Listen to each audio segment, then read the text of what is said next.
It's tough. Most will never do it, but some of you have. The Perilous Trinity Deep Dive. Christians who look into the doctrine of the Trinity often don't like what they find. And by looking into it, it's looking for other views, reading stuff that doesn't agree with you, asking and mulling over hard questions, strained interpretations, the surprising details of its development, or the troubling history of how the Trinity spread or was enforced. Looking into the Trinity isn't like studying the sequence of scrolls, trumpets, and bowls in the book of Revelation. There, you research, find details, talk about it, share your mind here and there, and then you learn more, and then you share what you found with others. It's an experience of discovery, reflection, and a chance to go deep into biblical details. And your Christian friends around you will probably be excited for you as you dig in. But those who really look into the Trinity don't get the pleasure of something like that. The Perilous Trinity Deep Dive. It's tough. Most will never do it, but some of you have. The Perilous Trinity Deep Dive. It's tough. Most will never do it, but some of you have. What if you started to think something was wrong with the Trinity? Then you get this creepy sensation, like, dude, what am I doing? You get it. The Trinity's hard, and you probably don't relish the idea of having to explain it to others.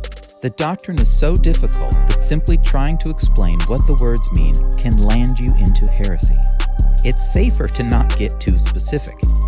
But what happens if you don't preach and teach the particulars of the Trinity?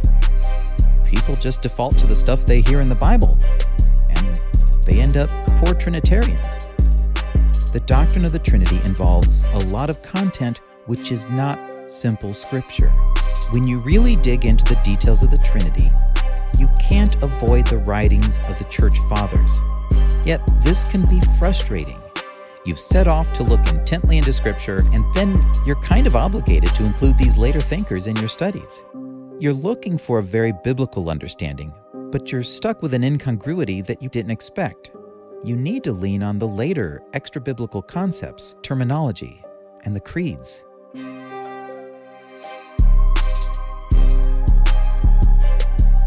The Perilous Trinity Deep Dive. It's tough. Most will never do it, but some of you have. The Perilous Trinity Deep Dive. It's tough.